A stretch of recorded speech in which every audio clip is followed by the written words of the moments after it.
তৃণমূল পর্যায়ে স্বেচ্ছাসেবক দলকে সুসংগঠিত করার লক্ষ্যে হাটহাজারী উপজেলা, পৌরসভা ও বায়েজিদ আংশিক এলাকায় প্রতিটি ওয়ার্ড ও ইউনিট পর্যায়ে সিনিয়র স্বেচ্ছাসেবক নেতাদের সাথে কর্মী সমাবেশ অনুষ্ঠিত হয়েছে। হাটহাজারী উপজেলা স্বেচ্ছাসেবক দল নেতা মোহাম্মদ জাহেদুল আলম ও হাটহাজারী পৌরসভা স্বেচ্ছাসেবক দলের নেতা মোহাম্মদ মামুনের যৌথ সঞ্চালনায় কর্মী সভায় সভাপতিত্ব করেন চট্টগ্রাম উত্তর জেলা স্বেচ্ছাসেবক দলের সাবেক সাধারণ সম্পাদক মোহাম্মদ দেলোয়ার হোসেন। এতে প্রধান অতিথি হিসেবে উপস্থিত ছিলেন চট্টগ্রাম ৫ হাটহাজারী সংসদীয় আসনের ধানের শীষ পদপ্রার্থী ব্যারিস্টার শাকিলা ফারজানা।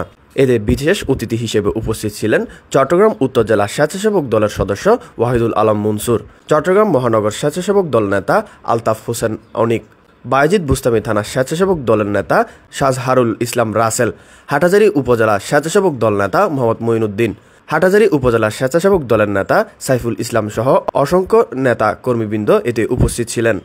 স্বেচ্ছাসেবক দলটাকে ঠিকভাবে সুসংগঠিত করা যায়।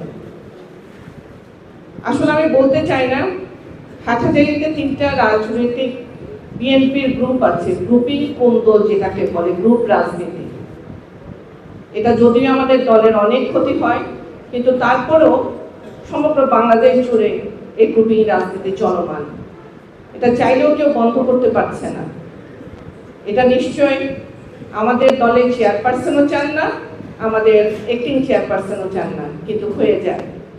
এক ঘরে যেমন সন্তান বেশি থাকলে ঝগড়াঝাটি বেশি হয়, বাবা মা একজনকে বেশি দেখতে পারে, একজনকে কম দেখতে পারে, এভাবে অনেক বিভাজন তৈরি হয়।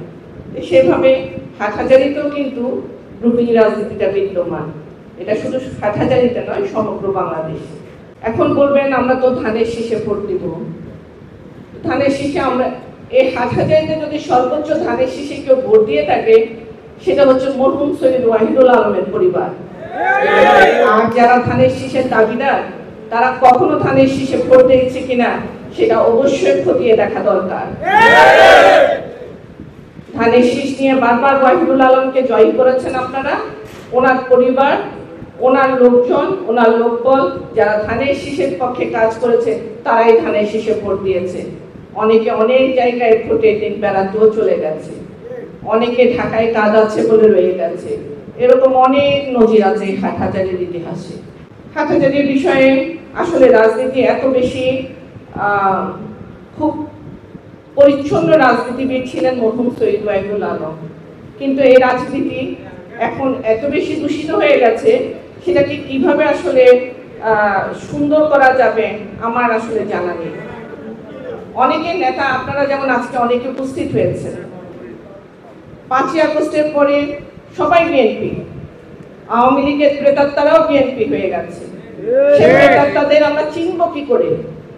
এখন পাশে এসে আমার পাশে আছে আমার ভাইরা, এদের মাঝখানে এসে একজন প্রেতাত্মা দাঁড়িয়ে গেল, ছবি তুলে চলে গেল, নেতার দোষ হয়ে গেল, তা তো হবে না।